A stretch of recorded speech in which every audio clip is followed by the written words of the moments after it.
This podcast is supported by Locum Story. If you're considering locum tenens, you probably have a question or two, or 20.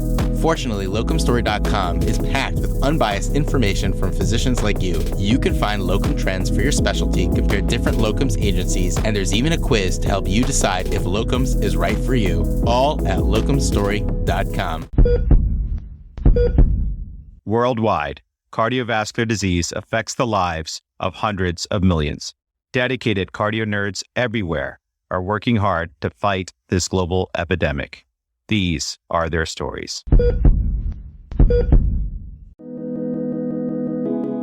Hey CardioNerds family, it's Dan Amender here. Join us again for this novel adventure as we journey through the maze of clinical practice guidelines. In this series, Decipher the Guidelines, we will take a deep dive into the 2021 ESC Cardiovascular Prevention Guidelines, focusing on similarities and differences from the American guidelines. This is a collaboration between the CardioNerds, the ACC Prevention of Cardiovascular Disease section, the National Lipid Association, and the Preventive Cardiovascular Nurse Association, developed with mentorship from Dr. Eugenia Gianos. And remember, CardioNerds is a fellow-founded, independent educational platform. The views expressed here do not necessarily reflect the opinions or policies of our employers. Do be a nerd and spread the word on social media and help others find us by rating and reviewing the show on your favorite podcast platform.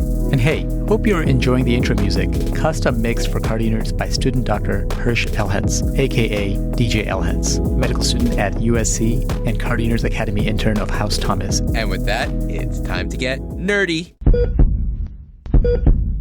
The following question refers to Section 6.1 of the 2021 ESC Cardiovascular Prevention Guidelines. The question is asked by student Dr. Christian Faaborg-Andersen, answered first by UCSD Cardiology Fellow Dr. Harpreet Bhatia, and then by expert faculty Dr. Eugenia Gianos. Dr. Gianos specializes in preventive cardiology, lipidology, cardiovascular imaging, and women's heart disease. She is the director of Women's Heart Program at Lenox Hill Hospital and director of Cardiovascular Prevention for Northwell Health.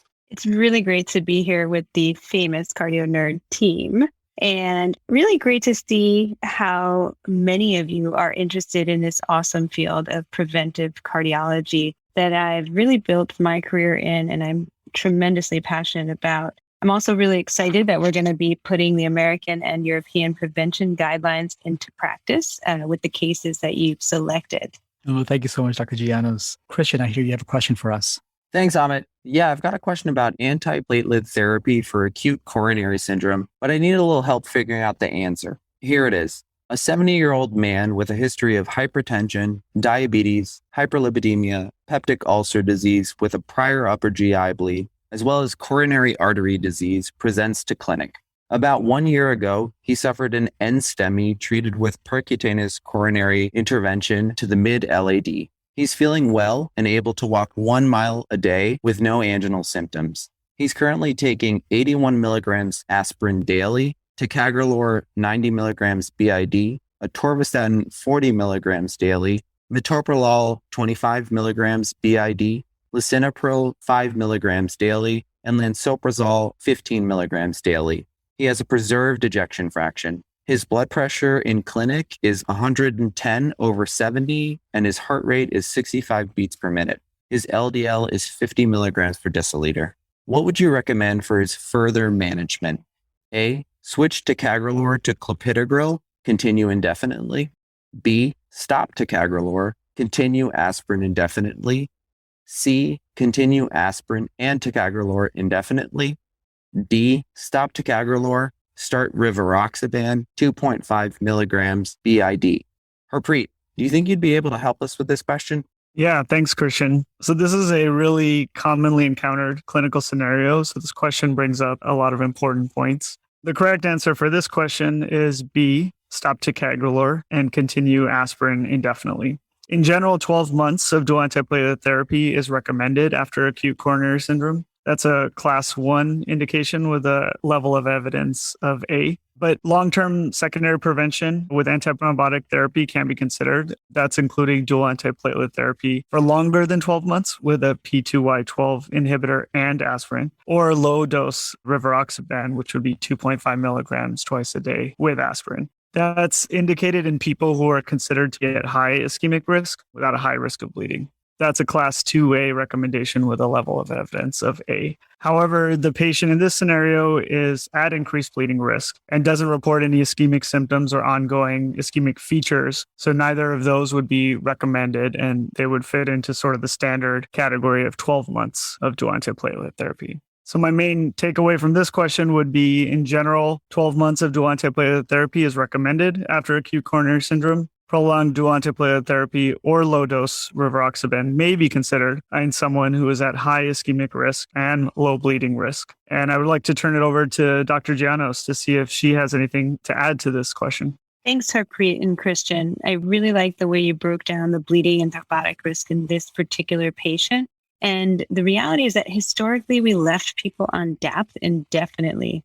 And unless they had a major bleeding episode, we generally didn't change therapy. And over the years, we've seen more and more trials following patients on different regimens post-PCI to help address this exact question. So based on the evidence, we have a class 1 indication for both the ACCHA and the recent European Prevention Guidelines to use DAP for, as you mentioned, 12 months post-ACS and 6 months post-elective PCI. Now, beyond that, much of the decision-making needs to be individualized and really weighing both thrombotic and bleeding risk in a specific patient. And with this patient, and with his prior GI bleed, the answer really should be single antiplatelet therapy at this point. Well, thank you for that, Dr. Gianos. Another question I had is, how does low-dose rivaroxaban play into this? Has that made it into clinical practice, or is more data needed before it gets incorporated into clinical practice? Yeah, that's a great question. I think that at this present time, probably underutilized. The reality is that we're always balancing a patient's bleeding risk and their thrombotic risk. And it turns out that the patients with the highest thrombotic risk also often have the highest bleeding risk as well. So this can be quite a challenging decision. However, in the COMPASS trial, really in those high-risk patients with stable coronary disease and atherosclerotic disease in general had benefit noted, and this is net clinical benefit even when they weighed the thrombotic and bleeding risk together. So there's definitely the right patient who does benefit. I think the most important thing is for us to recognize the highest risk thrombotic patient to then target for that combination therapy. Wow. Dr. Gianos, Harpreet, thanks for that really educational conversation. As a medical student, when precisely to initiate dual antiplatelet therapy and for how long has always confused me.